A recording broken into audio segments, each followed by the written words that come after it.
Você lembrou aqui sobre o esforço de fundar uma cooperativa de crédito. Você fez parte desse esforço com a gente. E a Sueli Nogueira, nossa amiga, estava trabalhando com a gente na época e querendo sensibilizar as pessoas para fazer parte de um projeto que então era um sonho de uma noite de verão.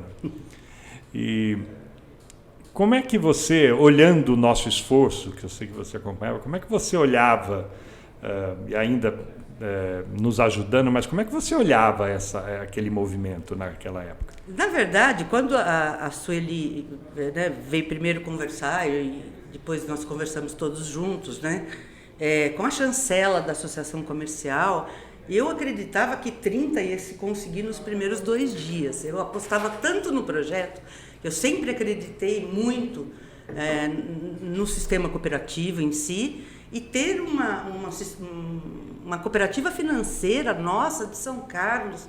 Gente, eu falava assim, mas isso vai ser uma loucura. E realmente foi muito bom, né? O primeiro ano foi difícil, todo mundo aprendendo, mas você vê hoje o sucesso que é essa entrega de sobras de caixa, um valor acima da Selic, deu mais de 12% só na remuneração de capital, da conta capital. Fiquei muito satisfeita e assim, eu sempre acreditei no projeto.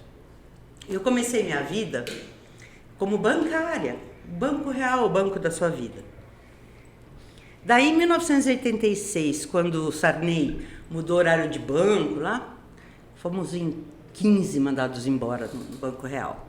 O Banco Real tinha recém adquirido o Cominde e trouxe bastante gente e mandou embora.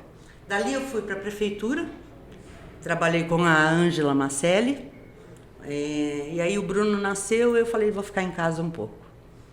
Daí, o Bruno era pequeno, minha irmã estava viajando, a Júnia, estava nos Estados Unidos, e o meu irmão Júlio estava ajudando a cuidar da Tema Propaganda. E aí o Júlio falou assim, vem para cá, vem me ajudar. Eu falei assim, tá bom, mas só por pouco tempo, 32 anos. Foi pouco tempo, mas foi maravilhoso. Na época a gente não tinha computador, não tinha planilha, não tinha Excel. Eu fazia as planilhas tudo na mão, gráfico tudo na mão.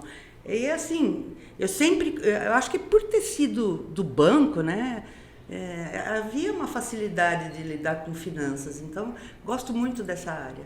Gosto muito. Que legal, que experiência boa. 32 anos numa empresa. Eu fui ficar pouquinho e fiquei 32 anos. E a parte de... E finanças, né? Você está lembrando que finanças a gente controla numa caderneta, numa ficha de papel. Hoje controla, sei lá, no celular, aplicativos todos sofisticados para fazer controles financeiros. Mas tem alguma coisa que eu acho que é básica na educação financeira, né? Quer dizer, tem uma noção do que vai entrar e daquilo que está saindo. Exatamente. Né?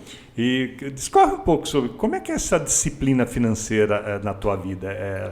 É uma coisa que você aprendeu ou é uma coisa que você, sei lá, já veio de família, não sei. Não, como é a disciplina financeira, pequena, como é que se dá isso? Eu digo assim, eu trabalhei no Banco Real em 83, que foi o meu primeiro registro.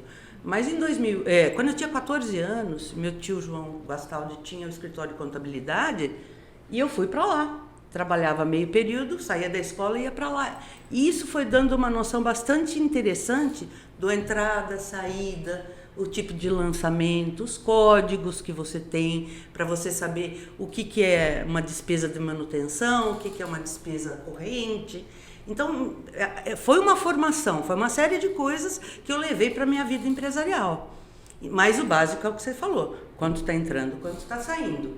E no que está saindo, né?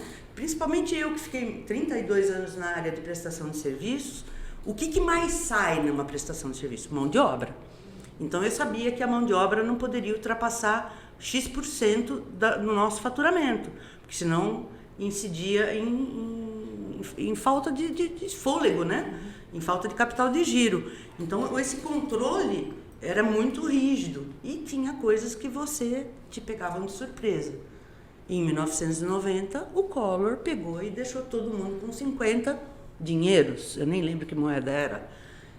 Não só nós, mas os nossos clientes, nós com campanhas aprovadas, e cancela tudo. E aí, o que você faz? Você fica sem receita do dia para a noite, tudo planejado, tudo lançado, o cliente não tem dinheiro para te pagar. Então, tudo isso fez um aprendizado. 86, na verdade, tudo começou com 85. As contas da agência, na época eu ainda estava no banco, mas as contas da agência eram no Cominde. E o Cominde, no 19 de novembro, fechou. E todo o dinheiro ficava em overnight. Todo mundo, os mais antigos sabem, né? Tinha que aplicar. Perdemos todo o dinheiro. 86 veio o Sarney com a deflação. Então, seus preços sofriam deflação. 90 veio o Collor. 95 veio o RV. Então, foi muito difícil empreender ao longo desses anos, cada susto financeiro que a gente levava. Mas é muito, muito, muito importante que o empresário, tanto na vida empresarial quanto em casa, faça um orçamento. Quanto é que eu vou receber? Vou receber de salário tanto. Quanto é que eu tenho que pagar para manutenção da casa? Luz, água, telefone. Quanto é que eu tenho que pagar de comida? Então, ter mais ou menos e saber quais são esses grandes centros de custos, né? Então, às vezes, a manutenção da casa está pesada demais. O que é que está acontecendo? Está quebrando coisa demais. Então, para você poder analisar esse panorama financeiro de uma forma mais clara, mais objetiva. Então, é importante, nem que seja na caderneta. Mas